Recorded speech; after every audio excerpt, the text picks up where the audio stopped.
All right, here we go. 6.1, part 1, algebraic expressions. So I can simplify algebraic expressions. So we're moving into algebra. So things that we're going to see in algebra are variables, a symbol used to represent a quantity that can change. So, right, that's our x's and our y's. A coefficient is a number that is multiplied by the variables in an algebraic expression or equation. So that's when you see something like 2x. 2 is our coefficient because it's being multiplied with my variable x. And then like terms are terms with the same variables raised to the same exponent. So 2x squared, let me finish my 2, and 4x squared, these are really bad letters and numbers, there we go, are like terms because they both have an x raised to the second power the same, okay? So we are going to just simplify algebraic expressions today. No solving. These are all expressions, so no equal signs. We're just going to take it down to as much as we can. So we have these terms, 24x plus 14, and we have negative 14x plus 12, and then we're going to add those together. Now, if we look at this first group, those two are different terms. They are not like terms because one has an x and one does not. So we're not going to actually add these together because they're not like terms. I can't put them together. That's like apples and eggs, two very different things. So then if we look at our second grouping, we are going to see that this is 14x and 12. Again, one has an x and one does not, so we cannot group them together. They're not like terms. So what we are going to do is try to get the things that are like together. So that means I'm going to do 24x plus negative 14x, and I'm going to do 14 plus 12 because those are like terms, x's and not x's, okay? So if I have 24 apples and I take away 14 apples, how many apples do I have left? Well, I have 10 apples, so we would say 10x. And then this is just like if it was 14 plus 12, $14 plus $12 would get me $26. So then what we're going to do is now combine these back together into one single expression.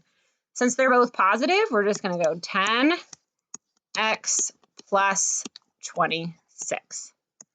Okay, so there's our final expression.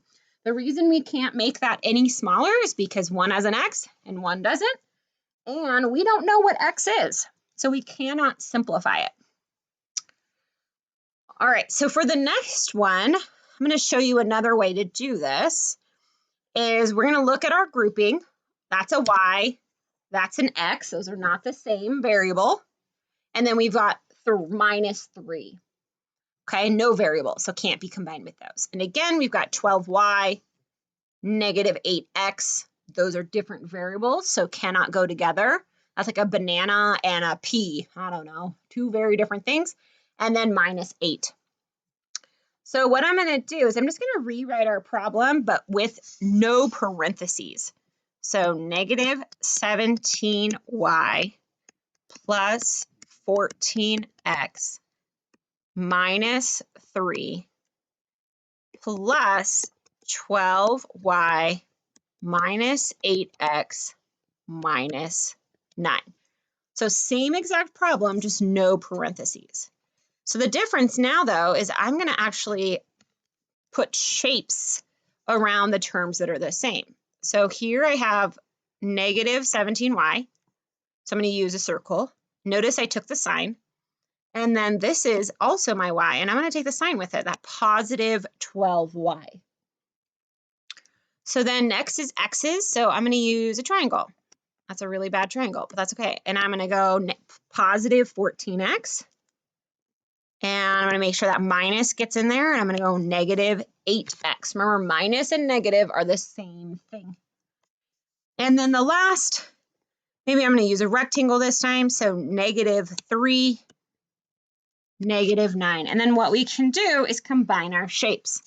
So if I borrowed 17 eggs and gave you back 12 eggs, how many eggs do I have?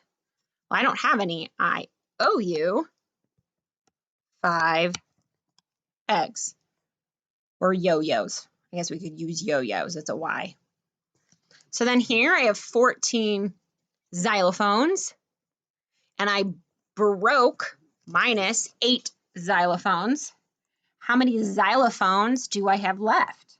So it's going to be positive because I have more positives than negatives.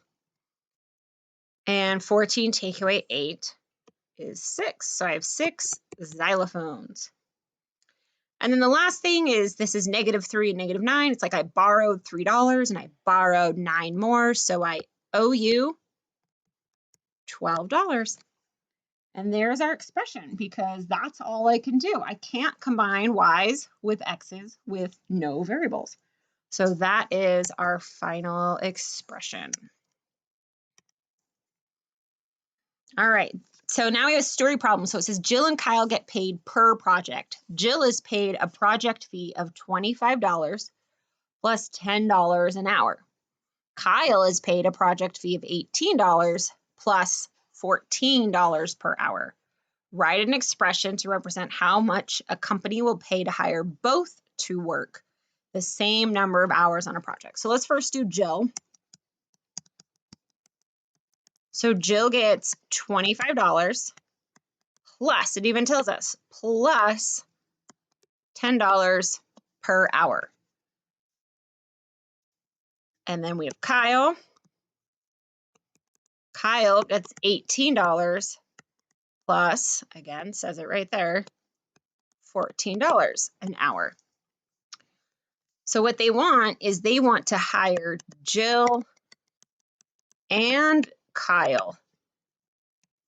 What expression would represent them together? So why don't you pause here and try to combine those two expressions and see if you can figure out one simplified expression to hire Jill and Kyle. All right, so what we would do is take 25 plus 10h and add Kyle 18 plus 14h. And then we can use that trick from the last one where we use different shapes, right? So I could do no variable, no variable.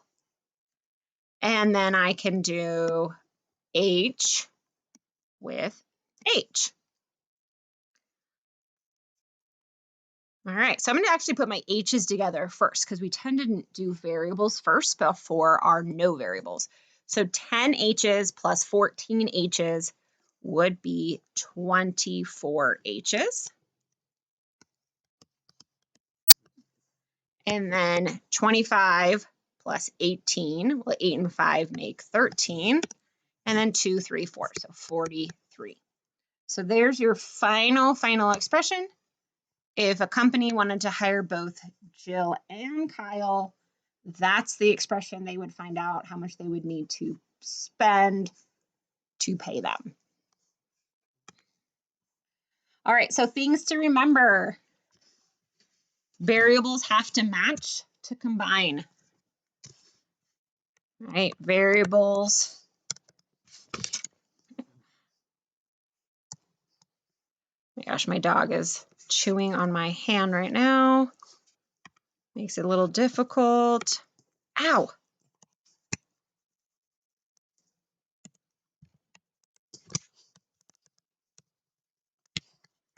All right, must match to combine.